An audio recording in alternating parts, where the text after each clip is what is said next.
A special thank you to each of our subscribers who make this channel possible. Here's today's story.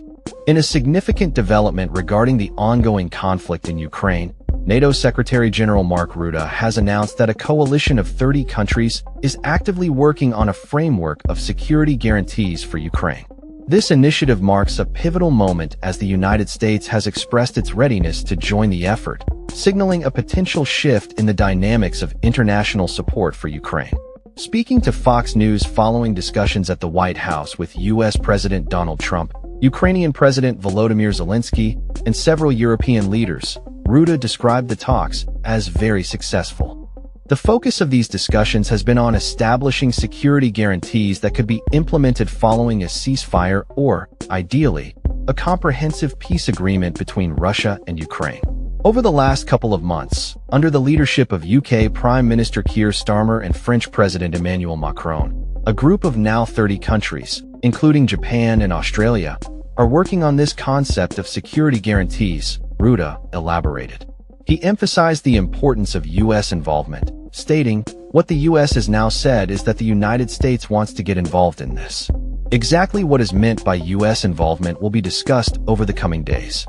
This declaration comes on the heels of a phone call between President Trump and Russian President Vladimir Putin, which resulted in an agreement to facilitate a meeting between Putin and Zelensky ahead of a trilateral summit. Rutte noted he was able, in a conversation with President Putin, to have Putin agree to first a meeting between Putin and Zelensky. So they will now discuss where that would be. When pressed about whether the issue of territorial concessions by Ukraine was on the agenda, Rutte clarified that this topic was not addressed during the Washington discussions.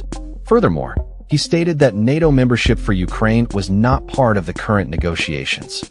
The official NATO position since the summit of 2024 is that there is an irreversible path for Ukraine into NATO, he explained. But what we are discussing here is not NATO membership. What we are discussing here is Article 5 type security guarantees for Ukraine. Rutte's statements followed a high-profile meeting at the White House, where Trump hosted him, Zelensky, and several European leaders to strategize the next steps in diplomatic efforts aimed at resolving the conflict. Among the leaders present were UK Prime Minister Keir Starmer, French President Emmanuel Macron, German Chancellor Friedrich Merz, European Commission President Ursula von der Leyen, Italian Prime Minister Giorgia Meloni, and Finnish President Alexander Stubb. In a separate statement, President Zelensky emphasized the urgent need for comprehensive security guarantees for Ukraine. When asked by a reporter what his country required to finalize a deal, he responded, "We need everything." Zelensky also expressed support for a trilateral meeting involving Trump and Putin, describing the proposal as a good idea.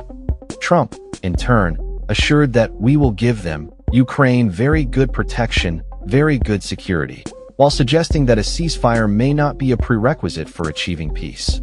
This assertion contrasts with Zelensky's previous stance, alongside his Western European allies, that a ceasefire is essential for any peace negotiations to proceed. The discussions at the White House follow Trump's recent summit with Putin in Alaska, which both leaders characterized as warm and constructive.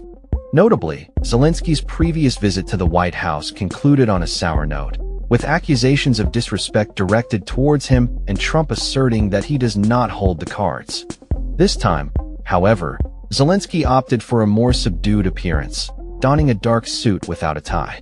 As the situation evolves, the international community will be closely monitoring the outcomes of these high-stakes discussions and the potential implications for Ukraine's future security and diplomatic standing. That's all for this story. We upload videos every day covering many different subjects, so hit that subscribe button to stay informed. Thanks for watching.